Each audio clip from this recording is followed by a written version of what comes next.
pertanyaan yang menarik ya, di mana kadangkala memang orang tuh berangkat ke dokter nggak sembuh-sembuh. Berangkat ke pengobatan alternatif sembuh. Kita tahu yang menyembuhkan adalah Allah Azza wa Jalla. Dan kalau kita bicara penyakit, penyakit ini memang ada yang medis. Ada juga penyakit yang non-medis. Di mana kalau kita lihat, ada yang namanya sihir. Bagaimana pagi, siang, petang, sehari paling tidak 5 kali kita membaca doa, wa min syarrin naffatsati fil uqad. Dan aku berlindung dari kejahatan penyihir-penyihir wanita yang meniupkan buhul-buhul. Yang menghembus di buhul-buhul mereka. Ada berarti sihir itu. Maka kalau kita bicara bagaimana pandangan Islam tentang berobat ke dukun. Atau pengobatan alternatif. Karena pengobatan alternatif ini macam-macam ya. Yang dikatakan sekarang mungkin pakai herbal, pakai hijama, bekam ya. Atau pakai terapi macam-macam. Apabila yang dilakukan oleh pengobatan alternatif ini adalah sesuai dengan agama, nggak apa-apa. Namun apabila yang dilakukan itu berbau kesyirikan. Di dalam agama kita ada yang namanya ruqyah.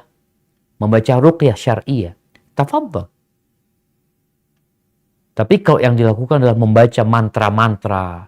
Kemudian dia meminta kepada pasien ini untuk menyembelih ayam, ada syarat-syarat yang harus dia lakukan ini dan itu, maka kita dapat masuk ke dalam kesyirikan nanti. Memang kita tadi sampaikan ada penyakit yang non medis, yang sihir. Bagaimana pengobatannya? Maka dengan cara ruqyah syariah. Jangan berangkat ke dukun, berangkat ke ustadz. Dan sekarang ada dukun yang apa ya? Yang seragamnya ustadz. Anda masih ingat?